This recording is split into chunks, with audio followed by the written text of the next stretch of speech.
마음이 하나 되었어. 주의 영상들이 내가 살아가는 이유는 주님 때문이라. 내가 여기 있는 이유도 주님 때문이라. 처음부터 다시 고백합니다. 내가 살아가는 이유는 주님 때문이라. 내가 여기 있는 이유도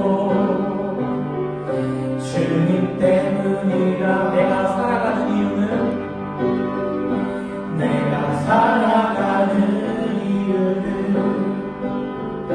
주님 때문이라. 내가 여기 있는 이유도 주님 때문이라. 주님 언제나 내 안에, 주님 언제나 내 안에, 내가 주님 안에 온전히 하나 되었어. 주의 영상들이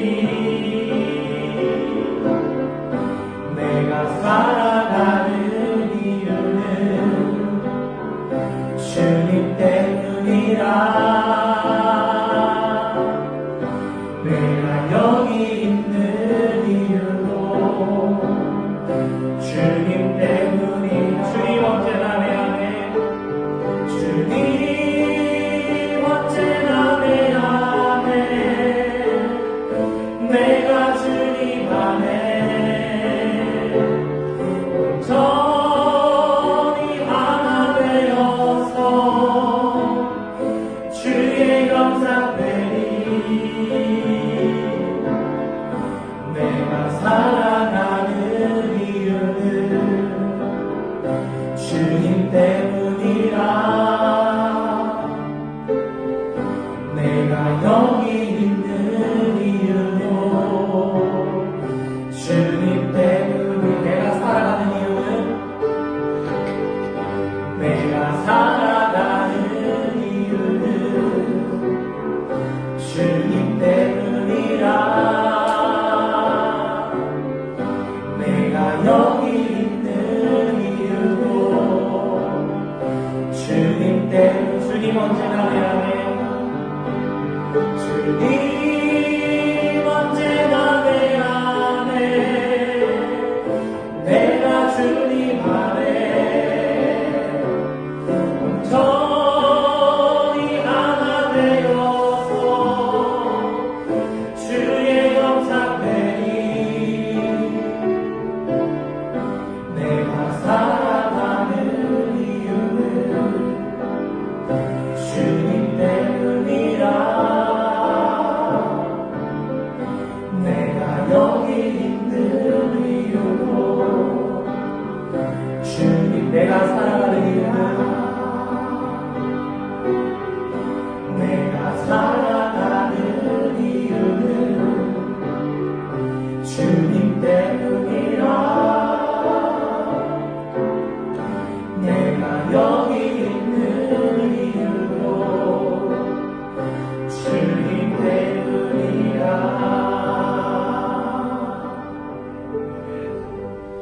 여러분 살아가는 이유가 뭐라고요? 주님 때문입니다. 오늘 여기 계신 이유는요? 주님 때문입니다. 내가 주님 안에, 주님이 우리 안에 계시는 주님과 온전히 하나 되는 이 시간 되기를 원합니다.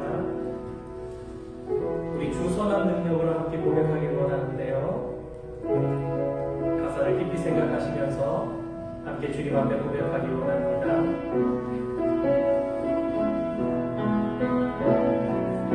주선한 능력으로 하시네, 그 크신 발로 날 붙드시네. 절망 속에도 흔들리지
전에게 누군가에 역사하고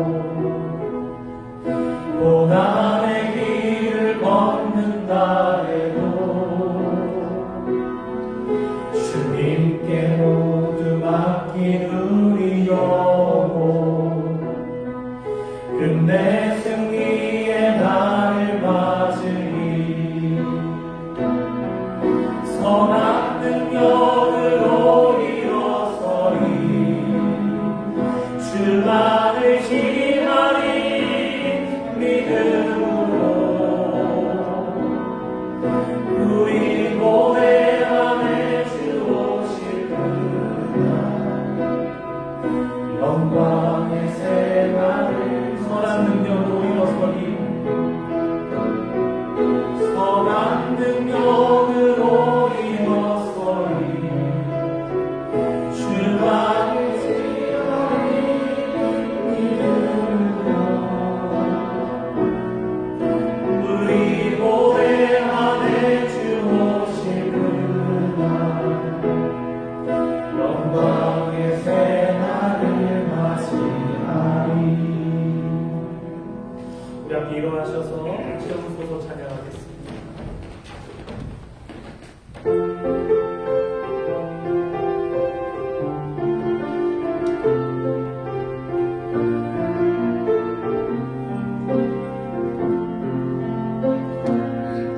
지금 이곳에 임하소서 성령의 불로 가득 채우소서 갈급한 내 맘에 찾아오셔서 주의 성령으로 채워주소서 지금 이곳에 임하소서 성령의 불로 가득 채우소서 갈급한 내 맘에 찾아오셔서 주의 성령으로 채워주소서 흔들리지 않는 믿음 주소서 낭만하지 않는 믿음을 자극하는 마음 내게 주소서 내 안에 주님 채워 흔들리지 않는 믿음 주소서 흔들리지 않는 믿음 주소서 낭만하지 않는 믿음을 자극하는 마음 내게 주소서 내 안에 주님 채워 주소서. 오악한 자여 내가 어찌하여 악한 계획을 스스로 자랑하는가. 하나님의 인자하심은 항상 있도다. 내가 선보다 악을 사랑하며 의를 말함보다 거짓을 사랑하는도다. 그러나 나는 하나님의 집에 있는 푸른 감람나무 같으며 하나님의 인자하심을 영원히 의지하리로다. 주께서 이를 행하셨으므로 내가 영원히 주께 감사하고 주의 이름이 선하심으로 주의 성도 앞에서 내가 주의 이름을 사모하리이다. 하나님은 영이신 예배하는 자가 영과 진리로 예배할지라. 아멘.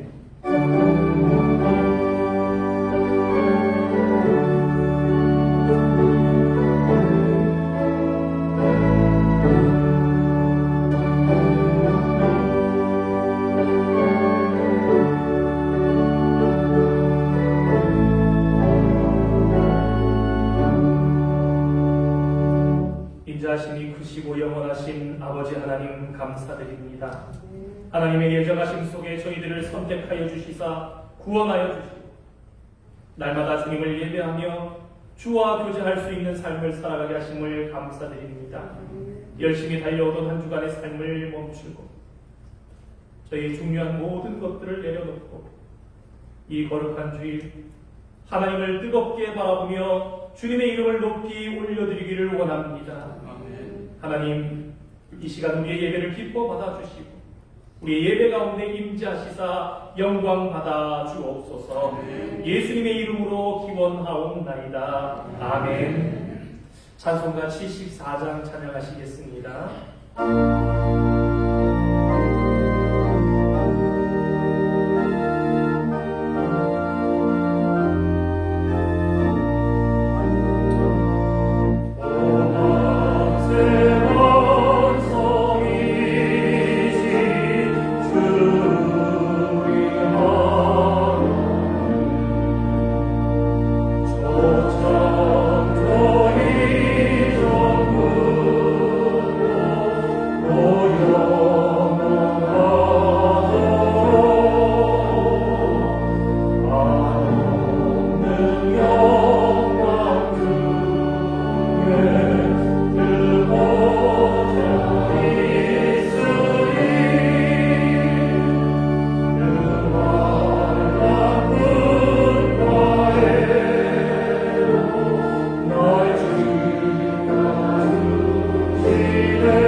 교동문 차례 64번입니다.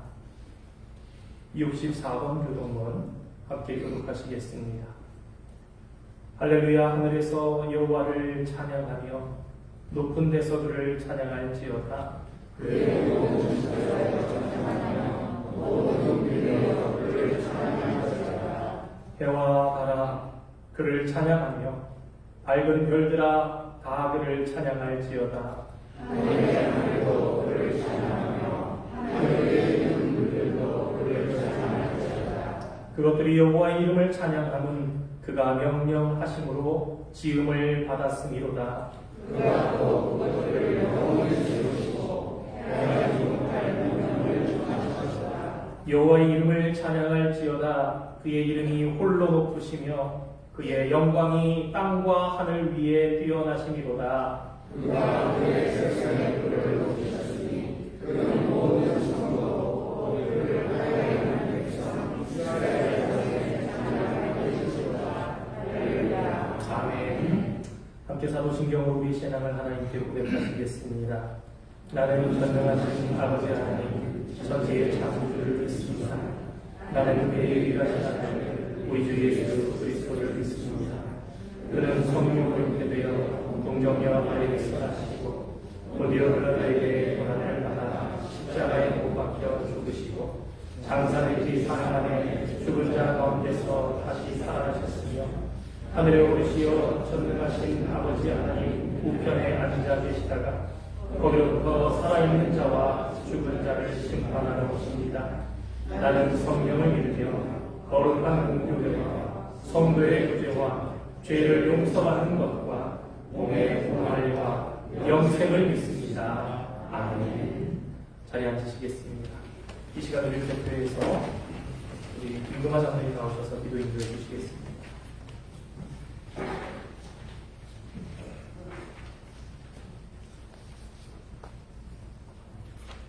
사랑하며 풍성하신 하나님 아버지, 지난 한 주간도 저희 삶을 지켜주시고 거룩한 날 아버지 집에서 예배하게 하심을 감사합니다. 하나님 아버지, 저희들은 힘들고 어려운 일에 처할 때 아버지께 아뢰지 않고 세상의 판단이나 우리의 생각에 무지해 왔음을 회개합니다. 저희의 제약된 생각과 현실을 십자가의 사랑으로 용서하시고 같은 죄를 다시는 짓지 않도록 믿음을 더하여 주시옵소서. 하나님 아버지, 무더기 속에서도 연로하신 어르신들의 건강을 지켜주시고 육신의 질병으로 힘들어하시는 성도님들을 치유하여 주시며 모든 삶의 문제로 어려워하시는 성도님들을 형통하게 인도하여 주시옵소서. 중고등부, 청년부, 여름 수련회를 위해 기도하며 준비하고 있습니다. 코로나로 인해 제약이 많고 한계가 있지만 하나님께서 우리 자녀들을 지켜주시고 인도해 주셔서 지금까지 경험하지 못한 은혜 충만한 수련회가 되도록 베풀어 주시옵소서. 하나님 아버지, 힘들고 열악한 환경 속에서도 오직 복음 전파를 위해 아버지 사랑을 전하기 위해 애쓰시는 선교사님들을 기억하시고 영육이 지치지 않도록 지켜주시며 사명 감당하시기에 부족함 없도록 그들의 삶을 인도하여 주시옵소서. 휴가철을 맞아 많은 성도님들이 휴가를 떠나십니다.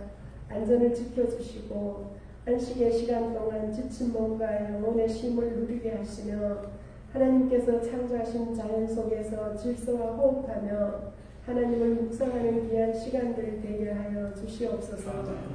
담임 목사님 가정을 지켜주시고 영육이 강건하시며 모든 성도님들을 위해 기도하시며 목회 비전과 이 지역을 위해 기도하시는 모든 간구가 이루어지게 하여 주시옵소서. 맹세에 관하여 전하시는 오늘 말씀을 통해 모든 성도님들이 은혜 받도록 들을 수 있는 귀와 느낄 수 있는 심장을 허락하여 주셔서 전해지는 하나님의 말씀으로 무장되어 세상에서 승리하는 믿음 있게 하옵소서. 원대웅 목사님 가정과 사역 위에도 같은 은혜 허락하여 주시옵소서.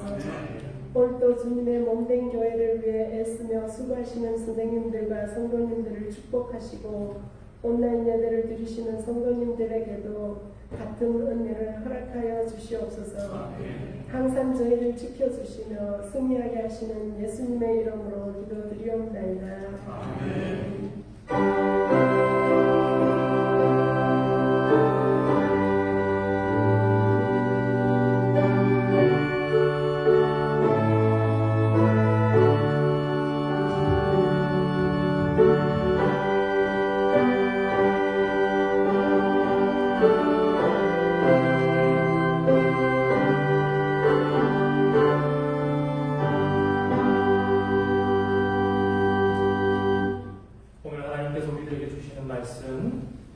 마태복음 5장 33절에서부터 37절까지 기록되어 있는 말씀입니다.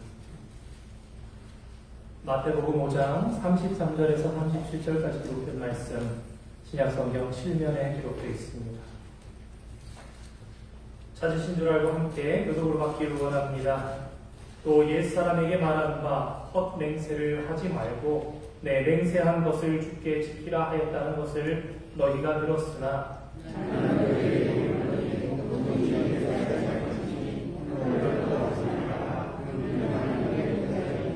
땅으로도 하지 말라. 이는 하나님의 발등상이니요 예루살렘으로도 하지 말라. 이는 큰 임금의 성이니요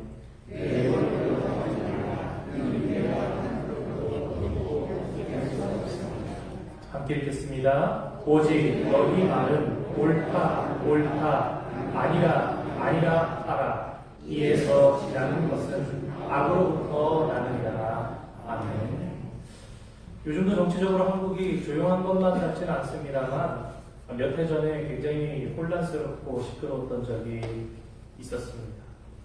당시 국정조사 기간에는 어지러운 정부 가운데 나라의 여러 가지 일을 하는 지도자들이 수도 없이 국정조사의 자리에 증인으로 채택되어서 나오는 것을 미국에 사는 우리들도 보신 분들이 많이 계실 줄 압니다.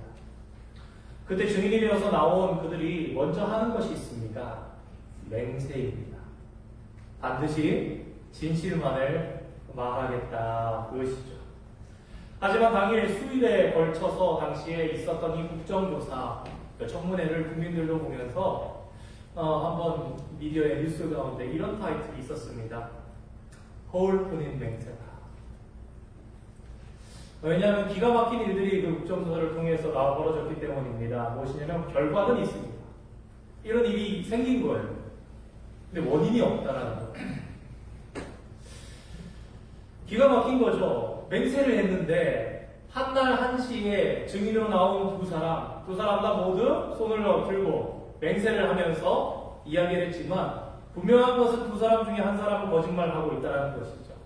그런데 두 사람 다 분명히 진실을 말하겠다. 그리고 나는 진실을 말했다. 라고 이야기를 합니다. 참 부끄러운 일이 아닐 수 없습니다. 또 나라를 대표하고 기업을 대표하는 사람들인데 그들의 입에서 이러한 말들이 나오니 말입니다. 오늘 맹세에 대한 말씀을 잠시 생각해 보고자 합니다. 아마 2000년 전 예수님께서 이 땅에 오셨을 당시에도 맹세에 대한 일 때문에 답답했던 일이 많이 있었던 것 같습니다. 예수님께서는 왜 맹세에 대해서 말씀하셨는지 그리고 그 속에서 우리가 오늘 생각하고 살아나가길 다짐해야 할 삶은 어떤 것인지 잠시 나누기를 원합니다. 예수님께서는 계속해서 구약의 율법을 말씀하시는 것 같습니다. 이 마태복음 5장은요, 팔복을 시작으로 빛과 소금에 대해서 말씀하시고 나는 율법을 폐하러 온 것이 아니라 완전하게 하러 왔다 이렇게 말씀하시거든요. 이 6가지에 대한 말씀을 하십니다. 신학적으로는 우리가 이것을 이렇게 제목 붙입니다.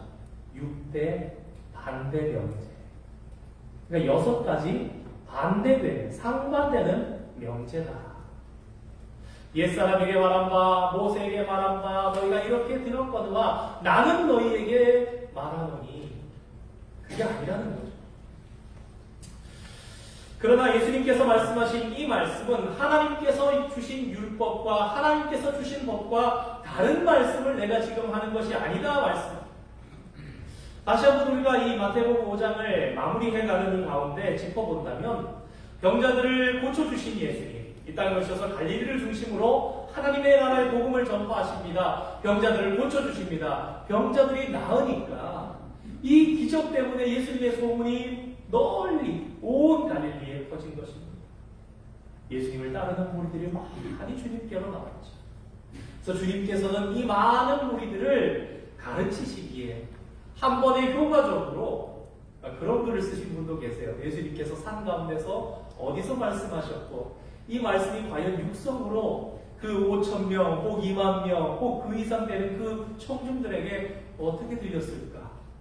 그러면서 하나님의 지혜가 깃들어 있는 예수님께서는 이 낮 시간이면 낮 시간에, 밤 시간이면 밤 시간에 이 음성이 어떻게 퍼지는지 과학적으로도 너무 이해하실 필요 없이 잘 아시는 주님께서 가장 공명이 잘 되는 위치에서 육성으로 말씀하셨을 것이고 이 사람들이 충분히 들을 수 있었을 것이다. 그런 연구를 해주신 분도 계시더라고요. 한 산에 오르사 그들을 가르치시기에 적당함을 아시고 가르침을 주십니다. 하지만 예수님을 따라간 사람들 모두가 예수님의 제자가 되기 위해서 갔던 것은 아닙니다. 모두가 예수님의 팬이 되어서 갔던 것은 아닙니다. 물론 관심이 있어서 간 것은 맞습니다. 예수님께서 하시는 일들이 신기합니다. 예수님께서 하신 말씀이 신선합니다. 어떤 유대인들은 예수님께서 설명하시는 복음이 지금까지 들어왔던 복음과는 다른, 성경의 말씀과는 다른 아주 다른 것으로 받아들이기도 했습니다. 그래서 더 잘 들어봐야지, 더 유심히 들어봐야지, 과연 주님께서 하시는 이 말씀이 옳은 것인가 더욱 생각하고 싶었습니다. 그러나 한편으로는 자신들이 율법을 잘 지키고 완전하다, 완벽하다 생각했던 전통 유대인들, 특히 마태복음에는 예수님의 사역을 강하게 반대하는 사람들로 바리새인과 서기관들이 등장하는데, 이 바리새인과 서기관들은 그런 마음으로 예수님을 경계하면서 무언가 잘못되는 것이 없다, 도가 지나치는 것이 없다, 기적이 나타나기는 하는데 이게 뭔가 속임수가 아닌가, 이상한 말과 행동들로 사람들을 끌어가는 건 아닌가, 의심의 눈초리로 유심히 귀를 기울이고 있었습니다. 이런 상황 가운데 예수님께서는 함께 산에 오른 사람들을 오해하도록 하지 않으셨습니다. 천국의 백성으로 어떤 사람이 천국 백성의 자격이 있는 것인가 초청하시면서 그 범위를 정하신 거예요. 얘들아, 천국은 이런 사람이 가는 곳이란다. 오해하지 마시기 바랍니다. 이 말씀은 이 사람은 갈 수 있고 이 밖에 사람은 못 가라고 해서 막으신 것이 아니라 하나님의 의도에 대해서 바르게 알려주시면서 누구든지 이렇게 행함으로, 이렇게 하나님을 따름으로 천국 백성이 되는 축복을 누리도록 해라, 천국의 백성이 되는 자격을 가지도록 해라, 그러면서 권면하면서 초청하셨던 것입니다. 그러면서 그렇다면 너희들이 듣는 이 나의 말씀이 왜 하나님께서 모세를 통해서 주신 그 율법의 말씀과 그렇게 다르게 느끼는가, 거기에 대해서 알려주신 것입니다. 이미 앞서 몇 주간의 말씀을 살펴봄을 통해서 우리가 확인한 바, 당시의 종교 지도자들 바리새인과 서기관들을 통해서 하는 해석은 무언가 경직되어 있는 외부적인 법적인 규정만 중요시하는 것이고 형식주의적인 태도에 빠져버리고 말았던 것임을 예수님께서는 지적하셨습니다.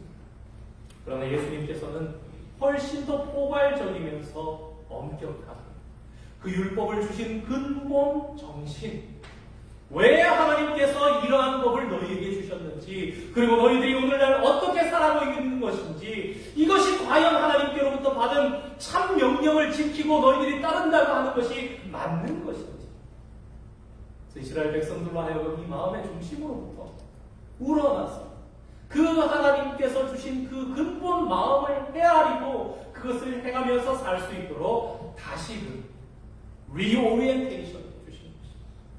하나님께서 모세를 통해서 오리엔테이션을 해주셨는데 그것이 삶을 살아가면서 디스오리엔테이션 되었고, 그 디스오리엔테이션 된 것들을 선지자들을 보내시면서 끊임없이 리오리엔테이션 하기를 원했지만 백성들이 그 선지자들을 물리쳐고 이방신을 따라가고 하나님을 버렸기 때문에 참 하나님 되신 예수님께서 이 땅에 오셔서 친히 다시 그것이 아니라 이것이다, 리오리엔테이션 해주심으로 삶을 바른 방향으로 잡아주시고 천국의 백성으로 살아갈 수 있도록 허락해 주시기를 원하셨던 것입니다. 첫 번째 말씀하셨던 것이 살인에 관한 것이고, 간음에 관한 것, 이혼에 관한 것이었고, 그 말씀에 이어서 오늘 함께 살펴보는 것이 네 번째로 말씀하신 맹세에 관한 말씀입니다. 맹세가 무엇입니까?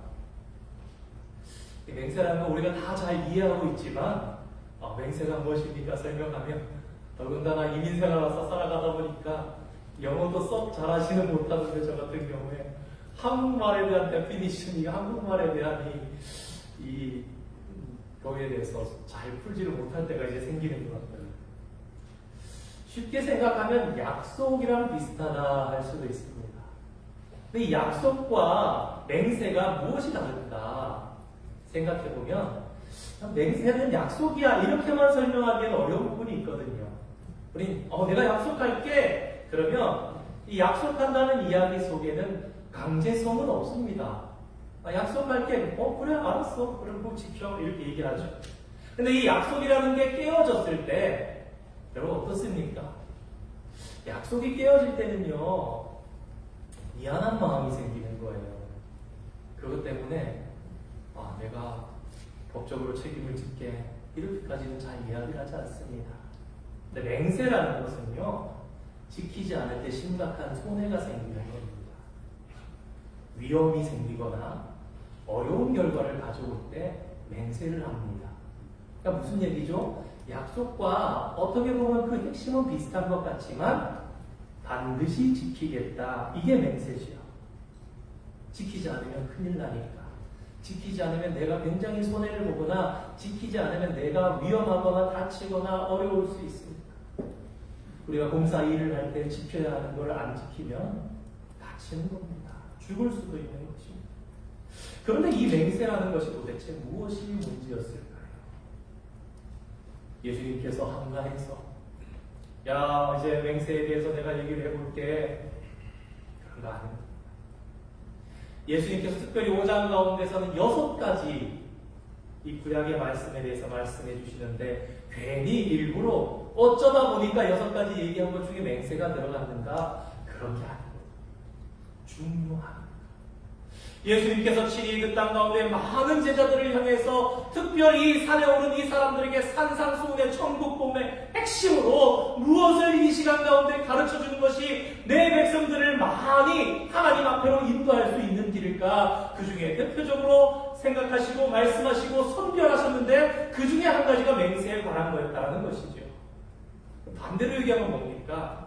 실제로 이스라엘 백성들이 살아가면서 맹세를 많이 했다는 것입니다. 그리고 그 맹세 가운데 뭔가 문제가 있었다는 것이죠. 그래서 예수님으로 하여금 그 말씀을 하지 않도록 할 수도 없었던, 하지 않으실 수 없었던 그 말씀을 오늘 2000년 지나서 바라보고 있는 것입니다. 성경을 통해 우리가 짐작할 수 있는 것은 실제로 이스라엘 백성들은 살아가면서 하나님의 이름을 걸고 맹세를 많이 했다는 것입니다. 단순하게 약속해서 믿어주지 않을 때 우리는 더 강하게 약속을 하고 더 강하게 맹세를 하죠. 맹세라는 것은 기본적으로 자신의 명예를 걸고 이야기하는 겁니다. 야, 내가 내 이름 걸고 말해.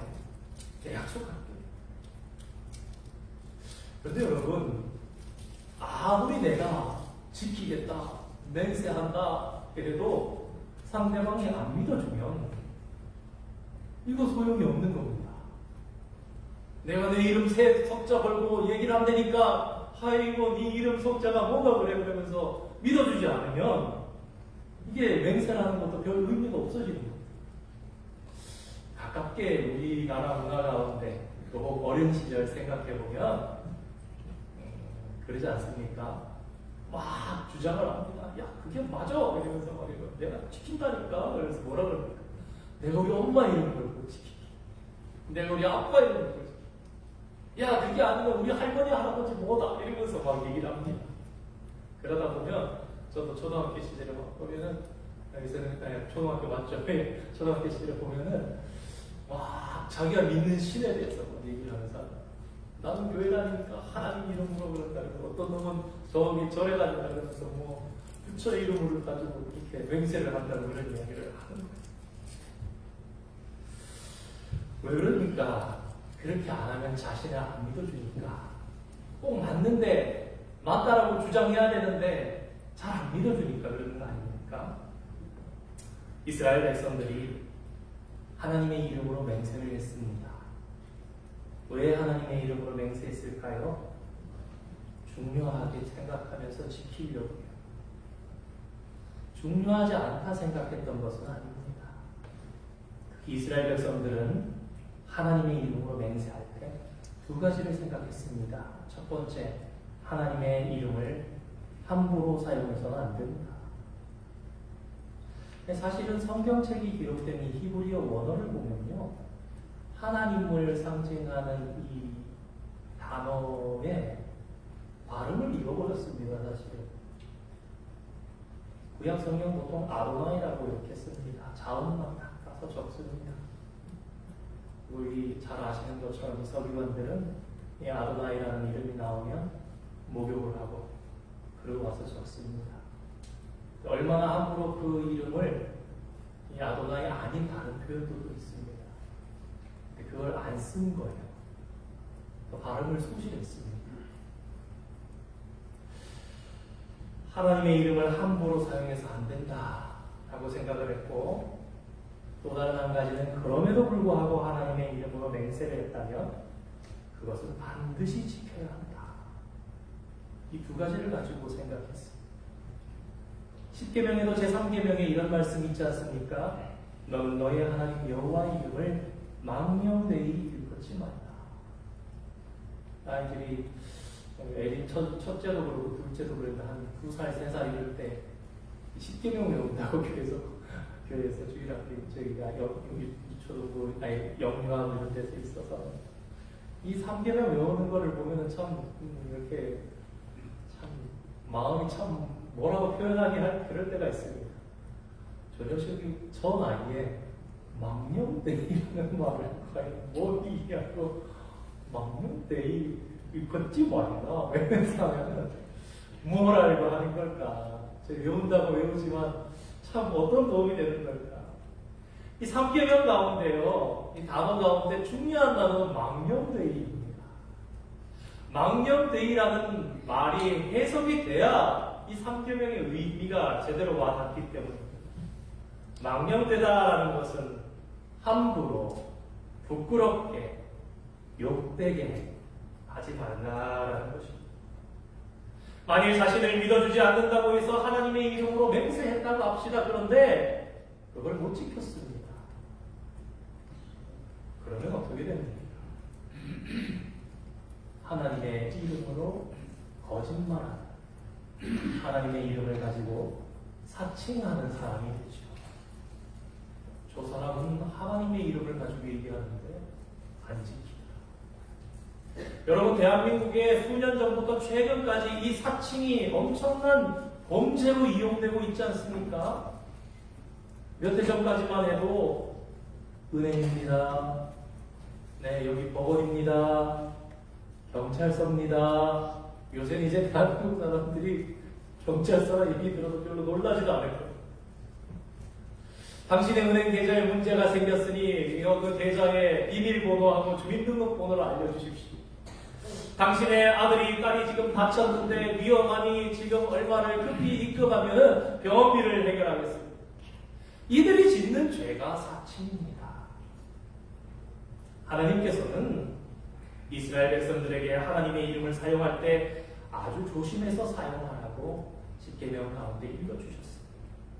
그 이유는 하나님의 이름으로 선포된 것이라면 반드시 이루어져야 하는 것입니다. 그렇지 않으면 책임을 져야 하는 것입니다. 여호수아와 이스라엘 백성들이 하나님의 이름을 가지고 얘기하면서 왔던 기드온 백성들과 화친을 조약합니다. 뭐라 그럽니까? 속였다 할지라도 하나님의 이름으로 화친은 내집니까? 지키는 겁니다. 그래서 유대인들은 무조건 지켜야 하는 것이 하나님의 뜻인 줄로 믿었던 거예요.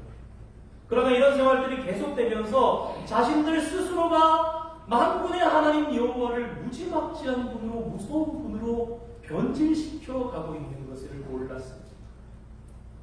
옛날 사사시대에 입다라는 장군이 있었죠. 안몬 족속으로부터 오랜 세월 가운데 괴롭힘을 당합니다. 만약에 그들과 전쟁가서 이긴다면 돌아와서 자신의 집에서 자신을 가장 먼저 맞이하는 사람을 하나님께 바치겠다고 그럽니다. 전쟁을 이기고 돌아오니 누가 나옵니까? 무난동녀인 자신이 사랑하는 딸이 찬양하면서 환호하면서 나오지 않습니까?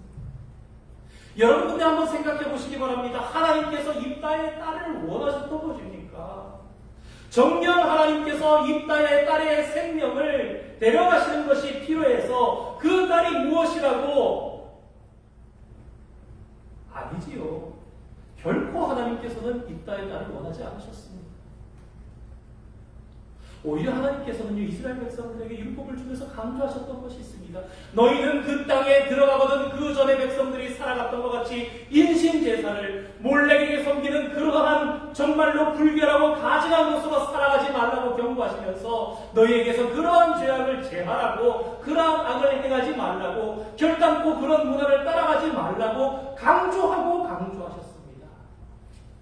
있다가 살다가 자기가 물러가서 불량배들하고 거리하고, 그래도 신앙이 있었고 그래도 지식이 있었던 입다였는데 아마 이 문화적인 문명, 이런적인 이 영향을 받았던 것 같아요.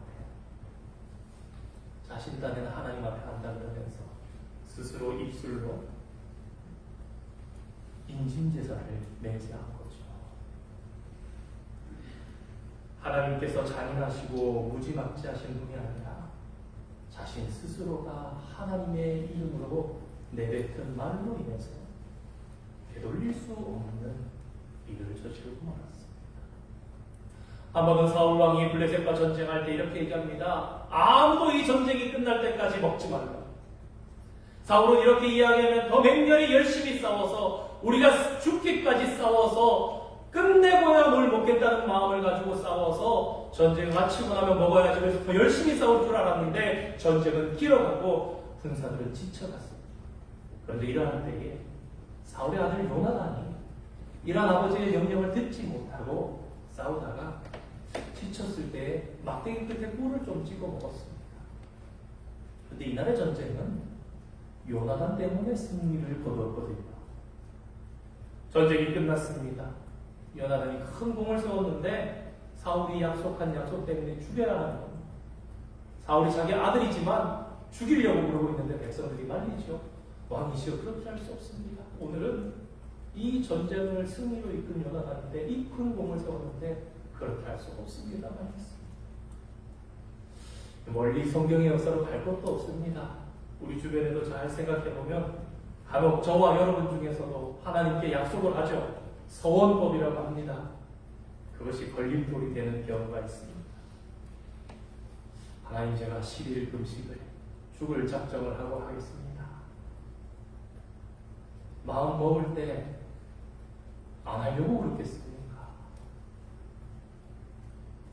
간절히 원하는 이 금식이라는 게 생명을 내걸고 하는 기도 아닙니까? 자신이 해보고 해야죠. 며칠 금식 해보고 해야죠. 호흡도 자기 컨디션이 따라지지 않을 수도 있는데 이 10일 금식이 보통이 아닙니다. 여러분 혹시라도 금식하신다 그러면 특별한 분들 아니시면 3일 이상 금식하시지 마시기 바랍니다. 3일 금식도 보통이 아닙니다. 5일 지나고 나니까 죽을 것 같거든요. 그러니까 이 그만두자니 무슨 마음이 듭니까? 큰 죄책감이 드는 거예요.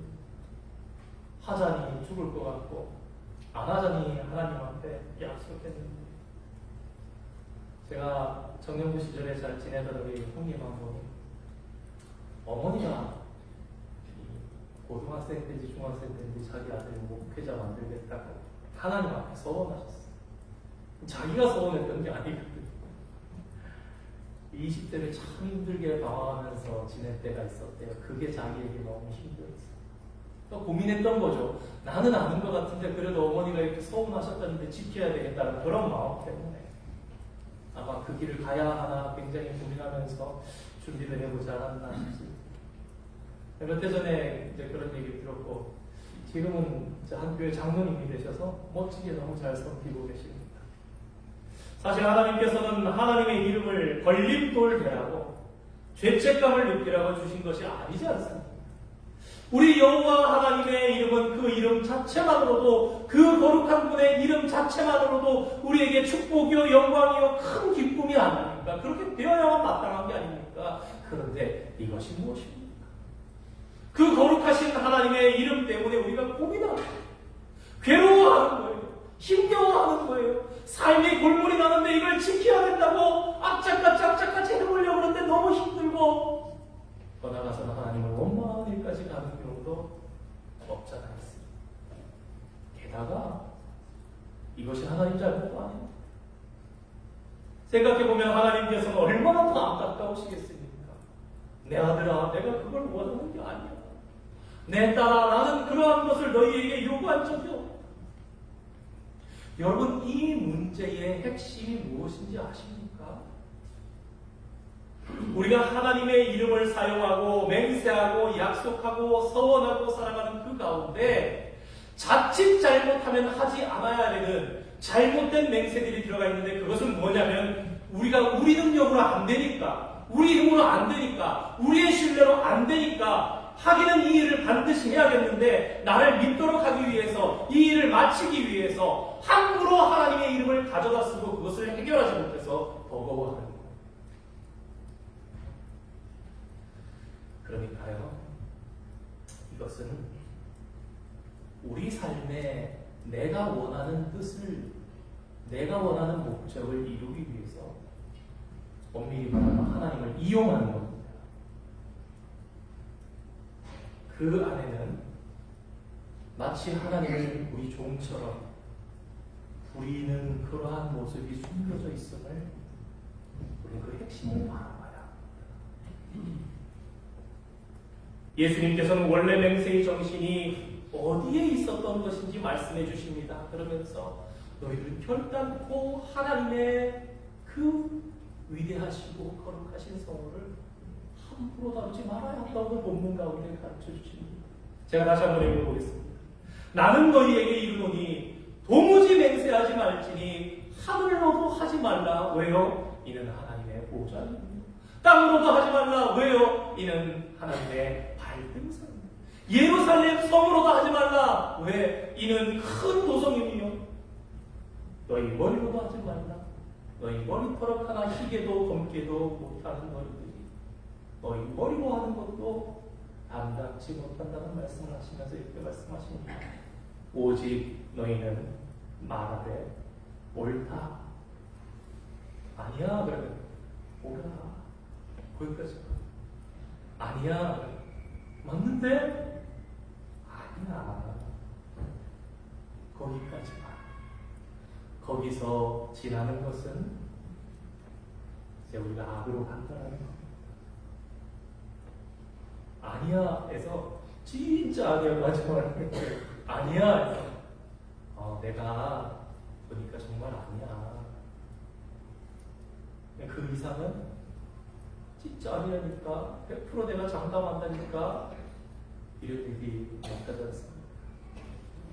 우리 정치적으로도 약속 지키고 못 지켰다고 어떤 분이 예전에 손가락에 장을 지신다고 그러셨던 말씀이 갑자기 생각나요. 사람이 왜 자신이 한 말이나 약속을 못 지킵니다. 사람이 맹세한다는 것은요, 앞서서 살펴본 것처럼 반드시 약속을 지키겠다는 의사표시입니다. 그럼에도 불구하고 못 지키는 경우들이 생기는 거예요. 생각보다 꽤 많죠. 왜 사람이 못 지키는가? 첫 번째, 마음이 변하기 때문입니다. 하루에 수십 번만 변합니까? 수백 번씩 변합니다. 내가 약속해, 맹세해. 집에 와서 생각해보니까요. 곰곰이 생각해보니까 뭐하러 내가 약속했지? 그렇게까지 할 필요가 있었나? 아니 내가 굳이 그렇게까지 해야 했나? 자꾸 생각하다 보니까 어떻게 합니까? 좀 억울한 것 같은 생각이 드는 거예요. 어떤 분들은 좀 억울해도 지키는데 어떤 분들은 그렇게 생각해서 안 지켜도 되겠다 이런 분들이 계신 거죠. 두 번째는요, 자기가 감당할 수 없는 것을 맹세한 겁니다. 맹세란 건 감당할 수 있는 걸 이야기해야 되는데 감당할 수 없는 걸 이야기합니다. 특히 우리는 미래를 모릅니다. 얼마나 자주 있는 일입니다. 어제 저녁에 그러신 분도 계시고 오늘 아침에 그런 분도 계실 것입니다. 아내가 남편이 배우자를 향해서 여보 수건은 쓰고 거기 좀 걸어놔요 그러는데 방에 가셔서 걸어놓거나 거기다 걸어놓죠. 그렇게 하려고 남편이 시킨 거, 아내가 시킨 거 안 하려고 그랬던 게 아닌데 나중에 보니까 이게 우리가 살면서 자꾸 이렇게 되는 건지 모르겠지만 내가 왜 이랬지? 그럴 때가 있는 겁니다. 우리의 미래에 대한 맹세, 여러분 우리가 어떻게 미래를 맹세할 수 있습니까? 쉽게 이렇게 얘기하는 거예요. 내일 돈 갚을게. 오늘 좀 빌려줘. 내일 갚는다는 것을 어떻게 우리가 보장합니까? 우리의 이런 생각 속에는 내일이 오늘과 똑같다고 생각하는 거 아닙니까? 근데 내일이 오늘과 똑같을지 안 같을지 어떻게 합니까? 친구들 중에 젊은 시절에는 내가 뭘 사야지 그러면서 100만 원이면 100만 원 딱 작정하고 몇 달 동안 하면 되고 내가 라면만 사가지고 끓여 먹으면 되고 해서 딱 계산해놓고 30일 동안 라면 몇 개 이렇고 나머지를 다 해서 갚아나가라 생각합니다. 잘 됩니까? 간혹 이렇게 독한 분들도 계실지 모르겠지만 펑크가 나기 시작하는 것이죠. 미래를 두고 하는 맹세는 엄밀히 말하면 하나님의 영역을 침범하는 겁니다. 인간은 미래에 대한 고난이 없죠. 미래를 모르기 때문입니다. 그렇다면 사람이 할 수 있는 맹세는 무엇입니까? 과거에 있었던 일, 그리고 지금 있는 일. 이 두 가지밖에 못합니다. 그러니까 법정에서 증인으로 채택되는 일은요, 맹세할 수 있습니다. 왜요? 과거에 있었던 일에 대해서 이것이 진실이라고 진실에 대해서 얘기를 하면 되니까 우리 믿는 사람들은 맹세할 수 있습니다. 그 대신에 진실을 이야기를 해야 되겠죠. 돈을 빌리면서 내일 갚겠다. 그런 건 모르는 겁니다. 하나님께서 우리에게 맹세를 강요하지 않으셨습니다. 그런데 우리는 살아가다가 하나님의 이름으로 맹세를 할 때가 있습니다. 잘 안 돼서 죄책감을 느끼고 반드시 지켜야지라는 거룩한 마음일지도 모르겠지만 고생하면서 벌받는 것 같은 삶을 살아가는 그런 모습이 간혹 이 성도님들의 삶 가운데 있을 때가 있습니다. 사랑하는 성도 여러분, 하나님께서 우리에게 사는 법을 주신 거잖아요. 율법이라는 게. 왜 주셨습니까? 내 백성 고생 한번 해봐라. 이렇게 살면 힘들 줄 사람은 알걸. 그래서 주셨습니까? 하나님께서 우리에게 무겁게 살게, 힘들게 살게, 고생하게 살게, 조금도 그것이 하나님의 뜻이 아닙니다. 혹시 우리 성도님들 중에 꼭 지금 너무 이러한 주님의 이름으로 했던 맹세 때문에 버겁고 힘들고 어려운 가운데 계신 분들이 있지는 않으십니까? 더 이상 하나님을 나쁜 분으로 만드시지 마시기 바랍니다. 여러분이 할 수 있는 선에서 여러분께서 거룩한 마음으로 하시는 것, 열심히 지켜가려고 하는 것을 하지 말라는 말씀을 드리는 것이 아닙니다. 꼭 그것이 나의 욕심이었거든. 꼭 그것이 스스로 하나님을 원망하고 스스로 너무나 삶을 무겁게 만들어서 괴롭고 힘드시다면 하나님 앞에 회개하시고 내려놓으시기 바랍니다. 그리고 하나님께서 원하시는 하나님의 이름이 기쁨과 축복이 되기를 원합니다. 사랑하는 성도 여러분, 우리는 하나님의 자녀로 마땅히 거룩한 삶을 살아가야 합니다. 하나님의 이름은 우리에게 기쁨과 축복과 능력입니다. 어렵게 살아가라고 하는 것이 아니라 하나님의 능력 가지고 너희들이 능히 세상을 감당할 수 있다. 그러니 내 것 좀 가져가서 쓰라고. 그래서 거룩한 삶을 살라고. 그래서 하나님의 법을 우리에게 주셨습니다. 모세는 이 율법을 받아서 백성들에게 주는 가운데 기쁨으로 줬습니다. 백성들도 기쁨 가운데 우리가 다 준행하겠나이다. 출애굽기 21장에서부터 25장, 24장까지 나오는 그 내용들입니다. 모세가 모압 평지에서 백성들을 모아놓고 그 말씀을 마치고 신명기 30장에 이제 유언처럼 말씀하면서 30장 11절, 아마 30장 15절 같은 데를 말씀합니다. 이렇게 얘기합니다.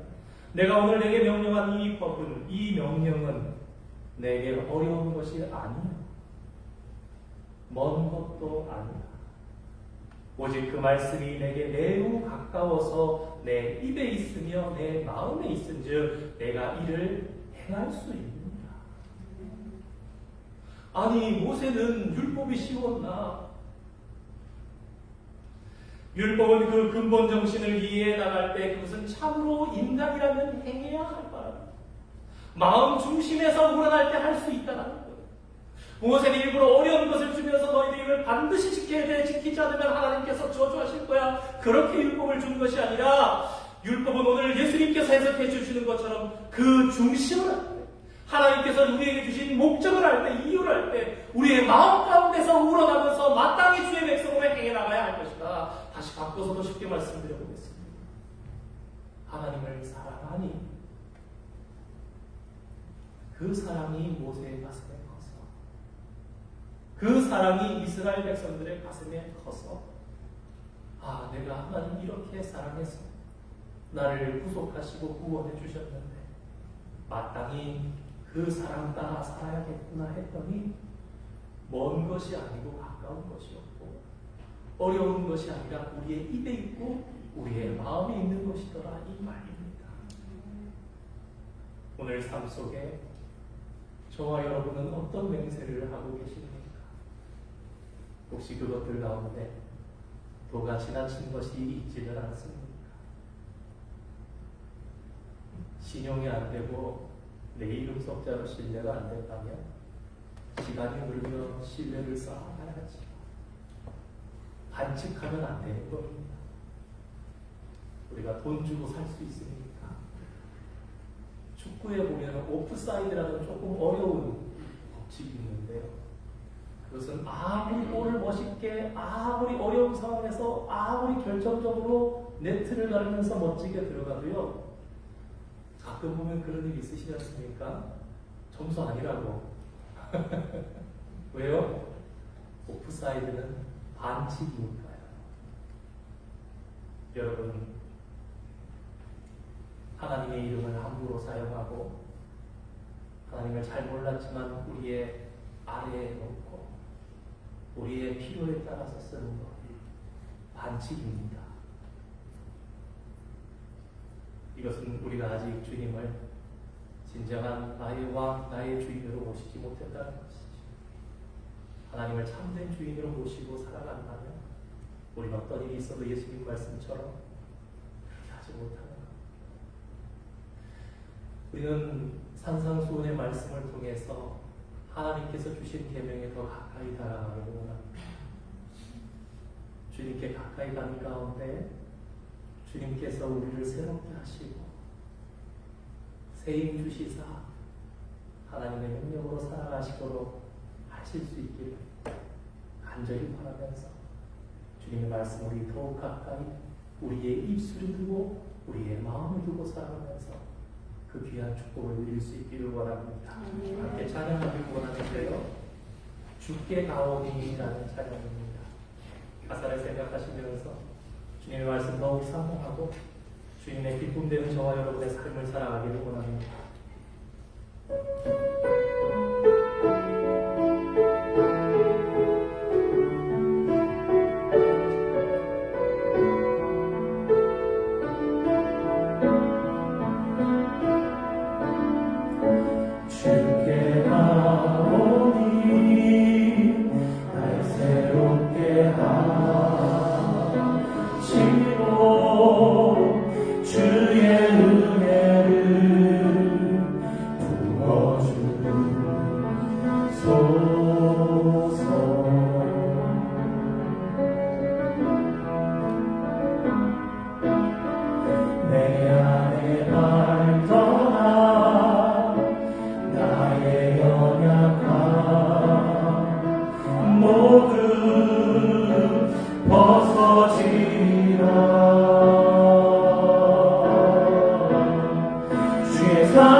날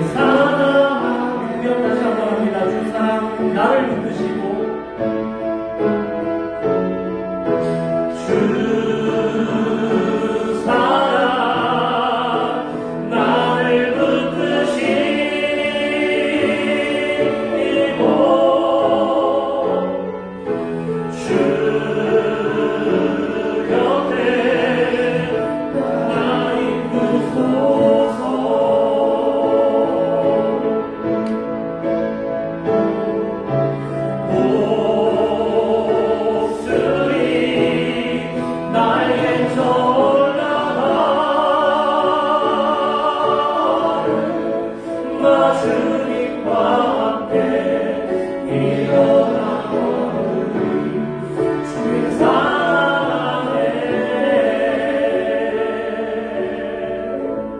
사랑하는 성도 여러분, 저와 여러분이 예수님의 말씀을 통해서 하나님 앞에 가까이 가기를 원합니다. 우리의 삶 가운데 어그러진 하나님의 말씀들, 잘못 이해하고 오해했던 것들, 주님 말씀에 가까이 갔더니 새롭게 되는 역사가 있기를 소망합니다. 주님의 사랑은 우리를 오늘도 붙들치기를 원하십니다. 주의 자녀들이 힘들게 살아가는 것이 아니라 주님을 힘으로 독수리에 날개치며 올라가듯이 주님과 함께 일어나서 걷기를 원하시는 것이 우리 하나님 아버지의 마음입니다. 그 하나님을 더욱 진실하게 신뢰하며 의지하시면서 우리의 삶을 말씀 가운데 바르게 해나가기를 소망합니다. 기도하겠습니다. 하나님 감사합니다. 2000년 전 하나님의 뜻을 알지 못하면서 하나님의 거룩하신 이름을 자기 사업, 자기 계획, 무분별하게 사용했던 무지한 이스라엘 백성들의 삶을 생각해 보았습니다. 그런데 주님, 오늘 여전히 저희들의 삶 속에서 알게 모르게 하나님을 조종하려는, 하나님의 이름을 사용하여 불신을 막아보는, 혹 개인적인 작은 이익을 위해 감히 하나님의 이름을 사용한 일들은 없었는지 돌이켜 저희들의 삶을 생각해 봅니다. 주님의 높으신 이름은 마땅히 우리에게 큰 축복이며 또한 감히 감당할 수 없는 이름임을 저희들이 이 시간 기억하게 하여 주시고, 하나님께서도 원하시지도 않는 무거움으로 인해서 우리 인생을 괴로워하며 허비하지 않도록 주님의 일을 도우시고 붙잡아 주시옵소서. 주님의 이름이 언제나 우리에게 영광과 찬송이며 존귀와 기쁨이며 큰 축복되는 삶을 살아가게 주님 도와 주시옵소서. 예수님의 이름으로 기도드립니다. 아멘. 우리 함께 봉헌송 찬양하시겠습니다.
거룩하신 하나님 감사합니다.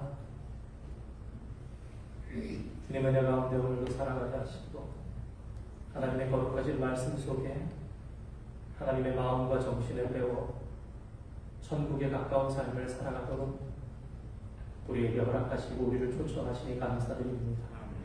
그 주님의 음성 따라 저희들 조금씩이라도 천국에 가까워지며 거룩함에 힘쓰는 삶을 살아가기를 소망합니다. 주님, 우리 삶 가운데 능력과 소망과 위로와 힘이 되어 주시사 주님의 이름으로 덧입어 살아가며 세상을 거룩하게 변화시켜 나가는 힘 있는 그리스도인으로 서게 하여 주시옵소서. 귀한 물질 준비하여 하나님 앞에 올려드립니다. 하나님, 오해된 우리의 마음이 아니라 진실하고 뜨거운 사랑으로 늘 드리는 주님 앞에 바른 헌물이 되게 하여 주시고, 그런 헌물 드릴 때마다 아버지 하나님께 영광이요 우리의 삶 가운데 기쁨과 능력되는 그런 헌물 될 수 있도록 주님 축복하시고 역사하여 주시옵소서. 이 예물 통해서 하나님 영광 받아주시기를 간절히 소망하며 거룩하신 예수님의 이름으로 기도드립니다. 아멘.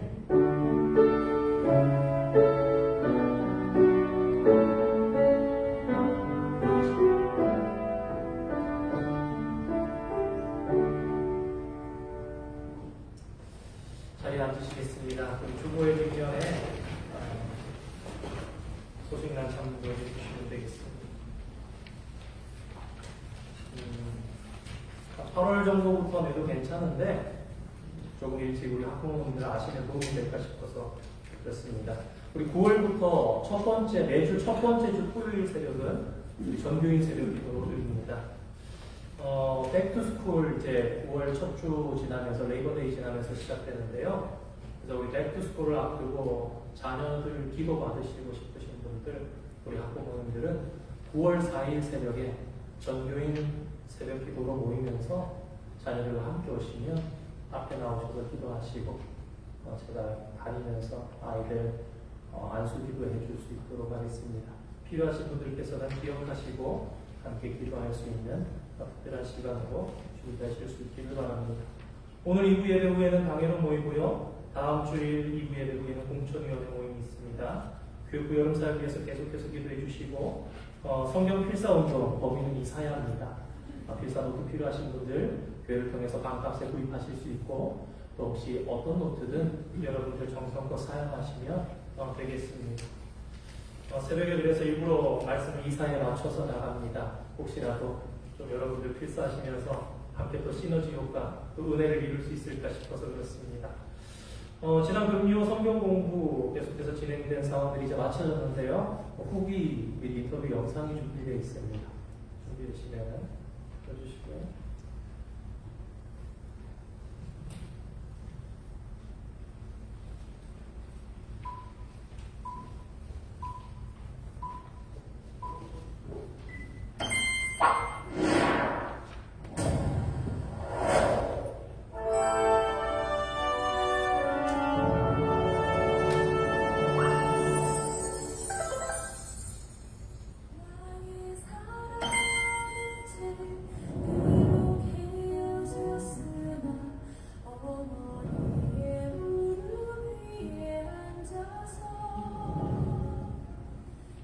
먼저 성경 공부를 허락하시고 마치는 시간까지 잘 마칠 수 있도록 인도해 주신 하나님께 감사를 드리고 모든 영광을 올려드립니다.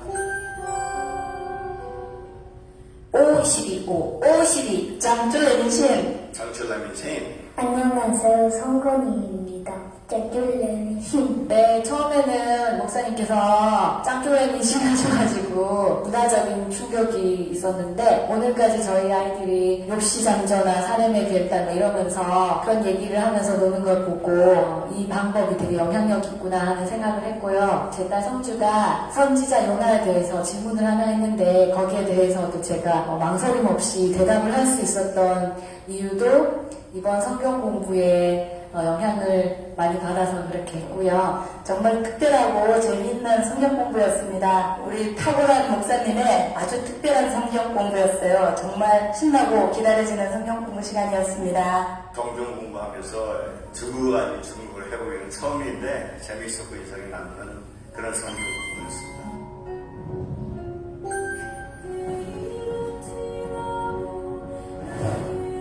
이번 성경 공부를 통해서 5, 12 이 두 숫자로 구약 39권을 잘 요약하고 중간사와 신약에 이르기까지 성경 전체를 잘 정리하는 귀한 시간이었습니다. 이번 전영광 목사님과 함께한 8주 동안의 성경 여행은 정말 저에게는 특별한 그런 경험이었고 성경에 대한 체계를 잡아주셔서 참 좋았던 것 같아요. 이번에 성경 공부하면서 좋았던 점은 부부가 함께 하니까 좋았어요. 방대한 구약 정리할 수 있는 하기에 대해서 좋았어요. 전체 순서 항상 뒤집박적이었는데 그래도 어느 정도의 순서는 체계적으로 잡혔던 거가 큰 장점이었고요. 이번 성경 공부를 통해 너무 많은 것을 배우게 됐고요. 이제 앞으로 신앙생활에 도움이 될 것 같은 것을 배워가고요. 미국 이민와 살면서요, 성경 공부를 바쁘다는 이유로 늘 미루다가 이번에 신약, 구약 66권의 중요성, 그리고 기초적이면서도 너무 귀한 하나님의 말씀을 알려주시고 성경을 이끌어주신 목사님께 감사드립니다. 어렵고 이렇게 막연하게 생각했던 성경이 이번 기회를 통해서 그나마 조금 더 이제 이해가 됐다면 이해가 됐고요. 참 감사하고 좋은 시간들이었고요. 정말 유익한 시간이었습니다. 그리고 감사드립니다. 소경이 지팡이마저 없다면 어찌 되겠습니까? 교회를 다니면서 성경을 배우지 않고 마음대로 해석한다면 큰 문제라고 생각합니다. 열과 성을 가지고 장로교 전통의 해석이 담긴 성경 공부를 이끌어 주신 목사님께 감사드립니다. 단점이라면 했음에도 불구하고 너무 일부만 남았다는 게 너무 광범위한 성경에 대해서 여전히 모자라다는 점이 좀 창피하면서도 창피합니다. 짧은 기간에 신곡을 다 마쳐야 하므로 진도가 너무 빨라서 무리였지만 좀 더 시간을 가지고 성경 한 권 한 권을 자세히 풀어간다면 정말 유익한 시간이 될 거라고 생각합니다. 앞으로도 성경 공부 많은 기대를 합니다. 앞으로도 단편씩이라도 계속 성경 공부관이 있었으면 합니다. 다음 성경 공부 시간을 기대하겠습니다. 입을 모아 또 마음을 모아서 열심히 공부에 참여했던 우리 성경 공부 어른 학생들 귀한 시간 함께 할 수 있어서 정말 감사했습니다. 앞으로도 사랑하는 마음으로 성경을 더욱더 알아가면서 또 믿음, 말씀에 순종하는 삶이 되도록 노력하겠습니다. 수고하신 목사님 감사합니다. 예, 8주간에 걸쳐서 또 수고해주신 분들, 또 혹시라도 또 이번에 다른 분들 위해서 전체적인 인원으로 같이 못해서 죄송한 마음도 있고요. 그럼에도 불구하고 열심히 해주셔서 감사드리고, 앞으로도 귀한 기회로 또 다른 주제로 여러 가지 성경 공부를 해나갈 수 있을 거라 생각합니다. 그러면 더욱더 귀하게, 더욱더 기쁜 마음을 함께 성경 공부를 통해서 은혜를 나눌 수 있기를 원합니다. 준비해 주시고 소개해 주신 우리 반장님, 김한대 집사님 감사드립니다.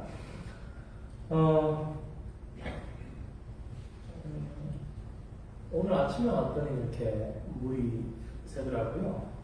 그랬더니 어제 비가 많이 그렇게 오지 않았는데 생각했는데 지붕이 샌 게 아니고요. 천정에 에어컨 드레인 파이프가 새서 물이 흐른다고 합니다. 그래서 처음에는 지붕 실링 문제가 그런 거 아니고요. 지금 응급 조치를 해서 다행히 이제 일부 때는 거의 더 많이 나왔거든요. 천장에서 작업하고 있고요. 우리 몇몇 소개할 분들, 우리 이예림 자매님 오셨어요. 우리 솔즈베리 대학교에서 한국어 강사로 일하시는데 다음 주 오실 줄 알았는데 잠깐만 괜찮은 자리 상황 일어나 주실래요? 네, 우리 환영했으면 좋겠습니다. 예, 감사합니다. 코로나로 인해서 온라인으로 예배하시다가 우리 피오준 성도님 박민경 집사님도 오셨는데 환영합니다. 감사합니다. 예, 우리 휴가철 또 여름에 오가시는 성도님들 많으신데 안전 유의하시고 또 운전도 주의하시고 또 이렇게 어느 곳에 계시든지 예배 항상 힘쓰시고 은혜를 사모하시는 분들 되시기를 바랍니다. 우리 함께 자리에서 일어나셔서 찬송가 423장 1절과 4절 찬양하시고 축도로 예배 마치겠습니다.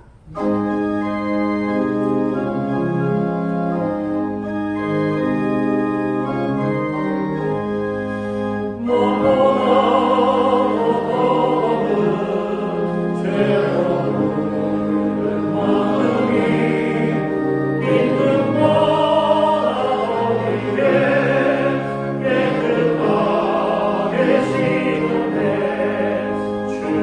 보혈 믿고